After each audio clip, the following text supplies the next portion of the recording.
ജമ്പൻ എന്ന അസുരൻ്റെ പുനർജന്മാവതാരവും മഹാരാഷ്ട്രങ്ങളിലൊന്നുമായിരുന്ന സിന്ധുദേശത്തിൻ്റെ മഹാരാജാവായി വാണിരുന്ന വൃദ്ധക്ഷത്രൻ എന്ന മഹാരാജാവിൻ്റെ പുത്രനായി പിറവികൊണ്ട് പിൽക്കാലത്ത് കുരു സാമ്രാജ്യത്തിൻ്റെ രാജപുത്രിയും 105 സഹോദരന്മാരുടെ ഏക സഹോദരിയുമായിരുന്ന ധൃതരാഷ്ട്രപുത്രിയും ഗാന്ധാരി തന്നെയുമാകുന്ന ദുശ്ശളകുമാരിയെ വിവാഹം ചെയ്യുകയും ഹസ്തിനാപുരി സാമ്രാജ്യത്തിൻ്റെ ഒരേയൊരു ജാമാതാവായി ഖ്യാതി കേട്ട ജയദ്രഥൻ.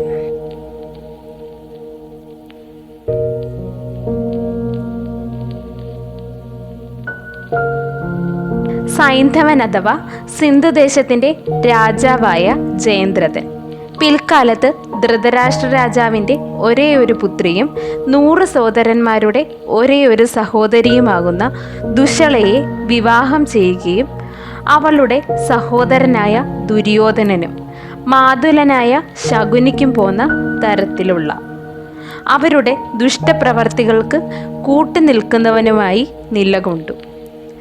ദുശ്ശളയെ കൂടാതെ മന്ദാകിനി, കുമുദ്വതി എന്നീ കന്യകകളെയും അയാൾ വിവാഹം ചെയ്തു. അവർ ഗാന്ധാരം, കാംബോജം എന്നീ ദേശങ്ങളിലെ രാജകന്യകകളായിരുന്നു. ദുശ്ശളയിൽ അദ്ദേഹത്തിന് സുരഥൻ എന്നൊരു പുത്രനെ പിറവികൊണ്ടു.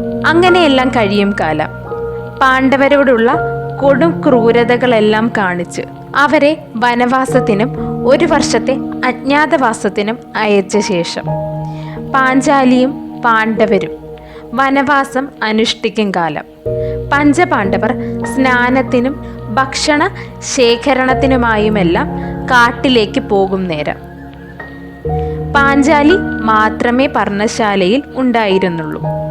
അത് മനസ്സിലാക്കിയ ജയദ്രഥൻ തൃണബിന്ദുവിനോടും ധൗമ്യനോടും പഞ്ചപാണ്ഡവരെ നിരീക്ഷിക്കുവാൻ ആജ്ഞാപിച്ചു. അതുപ്രകാരം അവർ ആശ്രമ പരിസരത്തുള്ള വൃത്താന്തങ്ങളെല്ലാം തന്നെ മനസ്സിലാക്കി അവിടുത്തെ രീതികൾ ജയദ്രഥനെ അറിയിച്ചു. എന്നാൽ പാഞ്ചാലിയെക്കുറിച്ചും അവളുടെ രീതികളെക്കുറിച്ചും ചിട്ടവട്ടങ്ങളെക്കുറിച്ചും മനസ്സിലാക്കുവാൻ ജയദ്രഥൻ തൻ്റെ മന്ത്രിവര്യനായ കോടികസ്യയെ അവിടേക്ക് പറഞ്ഞുവിട്ടു. അയാളുടെ സന്ദേശപ്രകാരം സിന്ധുരാജൻ അവിടെ പാഞ്ചാലിയുടെ കുടിലിലേക്ക് ചെല്ലുകയും മഹാഭാരതി അയാളെ ആനയിച്ചിരുത്തി വേണ്ടതെല്ലാം ചെയ്തു കൊടുത്തു. ദുശ്ശള എന്നാൽ ദുര്യോധനാദികളുടെ യാതൊരു സ്വഭാവവും ഇല്ലായിരുന്ന, ഏവരോടും സ്നേഹം മാത്രമുള്ളവളായിരുന്നു. അങ്ങനെയുള്ള അവളുടെ പതിക്ക് ശകുനിയുടെയും മറ്റും ചതിക്കുഴിയിൽ വീഴാനാകില്ല എന്നായിരുന്നു പാഞ്ചാലി കരുതിയിരുന്നത്. എന്നാൽ ആനയിച്ചിരുത്തിയ ശേഷം അവൻ താൻ വിചാരിച്ച കണക്കെയുള്ള ഒരു വ്യക്തിത്വമുള്ളവനല്ല എന്ന് പാഞ്ചാലിക്ക് മനസ്സിലായി.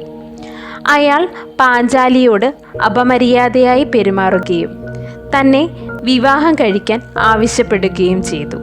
എന്നാൽ അതിന് വഴങ്ങാതെ നിന്ന പാഞ്ചാലിയെ പിടിച്ച് വലിച്ച് രഥത്തിൽ ഇട്ടുകൊണ്ട് കടന്നു കളയാൻ ശ്രമിച്ചു. എന്നാൽ കൃഷ്ണയുടെ ധീരരോധനം കേട്ട് പാണ്ഡവരായ തൻ്റെ 5 പതികൾ ഓടി വന്നു ജയദ്രഥൻ തങ്ങളുടെ ധർമ്മപത്നിയെ തട്ടിക്കൊണ്ടു പോകുവാൻ തുനിയുന്നു. എന്നാൽ അതിശക്തരായ പാണ്ഡവർ സിന്ധുരാജൻ്റെ രഥത്തിൻ്റെ മാർഗത്തിൽ തടസ്സമായി നിന്നു. എതിർക്കാൻ വന്ന എതിരാളികളെ ഓരോരുത്തരെയായി വധിക്കാനും തുടങ്ങി. അങ്ങനെ അവസാനം പാണ്ഡവരുടെ കൈകളിൽ അകപ്പെട്ടു ജയദ്രഥൻ. തങ്ങളുടെ ധർമ്മപത്നിയോട് ഈ ക്രൂരതകൾ എല്ലാം തന്നെ കാട്ടിക്കൂട്ടുന്നത് എന്തിനു വേണ്ടി എന്ന് ചോദിച്ചുകൊണ്ട് അർജുനൻ ജയദ്രഥനെ വധിക്കാൻ തുടങ്ങി. അപ്പോഴേക്കും യുധിഷ്ഠിരൻ അവനെ വധിക്കരുത്, അവൻ നമ്മുടെ ഒരേയൊരു സഹോദരിയുടെ പതിയാകുന്നു. അവൻ മരണപ്പെട്ടാൽ അവൾ വിധവയായിത്തീരും. നമ്മൾ കാരണം അവൾക്ക് ആ ഒരു ഗതി ഒരിക്കലും ഉണ്ടാകാൻ പാടില്ല. അതിനാൽ തന്നെ അവനെ വധിക്കരുത് എന്ന് പറഞ്ഞു. അതുപ്രകാരം അർജുനൻ അവനെ കൊല്ലാതെ വിട്ടു. എന്നാൽ അവൻ ചെയ്ത തെറ്റിന് അവന് എന്തെങ്കിലും ശിക്ഷ കൊടുക്കാതെ വിട്ടയക്കുവാൻ കഴിയാത്തതിനാൽ ഭീമസേനൻ ജയദ്രഥൻ്റെ ശിരസ് പാതി മുണ്ഡനം ചെയ്തു, വിരൂപമാക്കി വിട്ടു. എന്നാൽ തനിക്ക് നേരിടേണ്ടി വന്ന അപമാനത്തിൽ ജയദ്രഥൻ അതീവ കോപിതനായിരുന്നു. പാണ്ഡവരെ എങ്ങനെയും ഇല്ലാതാക്കണം. പാഞ്ചാലി എന്ന അതിസുന്ദരിയെ തനിക്ക് സ്വന്തമാക്കണം. അങ്ങനെ വീണ്ടും വ്യാമോഹിച്ച സിന്ധുരാജൻ ശകുനിയുടെയും ദുര്യോധനാദികളുടെയും കുതന്ത്രങ്ങൾക്കൊപ്പം ശക്തമായി നിലകൊണ്ടു. അങ്ങനെ പാണ്ഡവർ അജ്ഞാതവാസത്തിന് പോകുകയും പാണ്ഡവരിൽ നിന്നും അപമാനം നേരിട്ട ജയദ്രഥൻ സിന്ധുദേശത്തിൻ്റെ ഭരണം പട്ടമഹർഷിയായ ദുഷ്യളയെ ഏൽപ്പിക്കുകയും പാണ്ഡവരെ പരാജയപ്പെടുത്തുക എന്ന വരം നേടുന്നതിനായി മഹാദേവനെ പ്രീതിപ്പെടുത്തുവാൻ തപസ്സനുഷ്ഠിക്കാൻ ഹിമാലയൻ സാനുക്കളിലേക്ക് യാത്രയായി. അവിടെ ഇരുന്ന് കഠിനമായ തപസ്സിലൂടെ മഹാദേവനെ പ്രത്യക്ഷനാക്കി. മഹാദേവനോട് തനിക്ക് വേണ്ട വരമായ പാണ്ഡവ പരാജയം ആവശ്യപ്പെട്ടു. എന്നാൽ അതൊരിക്കലും നടക്കാത്ത കാര്യമാകുന്നു. അതിനാൽ തന്നെ അത് അസാധ്യവുമാകുന്നു.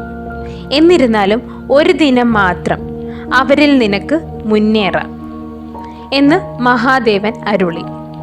അവൻ്റെ സമക്ഷം നിന്ന് അപ്രത്യക്ഷനാകുകയും ചെയ്തു പരമേശ്വരൻ. എന്നാൽ ദുർമോഹിയായ സിന്ധുരാജൻ പാണ്ഡവരെ പരാജയപ്പെടുത്താനാകുമെന്ന് വിശ്വസിച്ചു. അങ്ങനെ കുരുക്ഷേത്രം ആരംഭിച്ചു. 13-ാം നാൾ കൗരവർ അർജുനനെയും ശ്രീകൃഷ്ണനെയും തന്ത്രപൂർവം യുദ്ധഭൂമിയുടെ മറ്റൊരു ഭാഗത്തേക്ക് മാറ്റുകയും അഭിമന്യുവിനെ ചക്രവ്യൂഹത്തിലേക്ക് പ്രവേശിപ്പിക്കുകയും മറ്റു പാണ്ഡവരെ അതിവിദഗ്ധമായി അക്കാരണത്താൽ തന്നെ അഭിമന്യുവിനെ കൊല ചെയ്യുവാനുള്ള പ്രഥമ കാരകനായും ജയദ്രഥൻ നിലകൊണ്ടു. അങ്ങനെ പാണ്ഡവരുടെ പ്രിയ അർജുനപുത്രൻ മഹാവീരൻ അഭിമന്യുവിൻ്റെ മരണം കൗരവർക്കൊരു വിജയം തന്നെയായി. എന്നാൽ തൻ്റെ പ്രിയപുത്രൻ്റെ വിയോഗം അർജുനനെ തളർത്തി. തന്നെയുമല്ല, അർജുനനിൽ തൻ്റെ മകൻ്റെ മരണത്തിൻ്റെ ഉത്തരവാദിയെ ഇല്ലാതാക്കണമെന്ന ചിന്ത മാത്രമായി. ജയദ്രഥൻ്റെ ചതി നിമിത്തം തൻ്റെ അഭിമന്യു മരിച്ചത് എന്നതിനാൽ തന്നെ 14-ാം നാൾ സൂര്യൻ അസ്തമിക്കുന്നതിന് മുൻപായി ജയദ്രഥനെ വകവരുത്തുക എന്ന് അർജുനൻ പ്രതിജ്ഞ ചെയ്തു. അങ്ങനെ കുരുക്ഷേത്രത്തിൻ്റെ 14-ാം നാൾ പിറന്നു.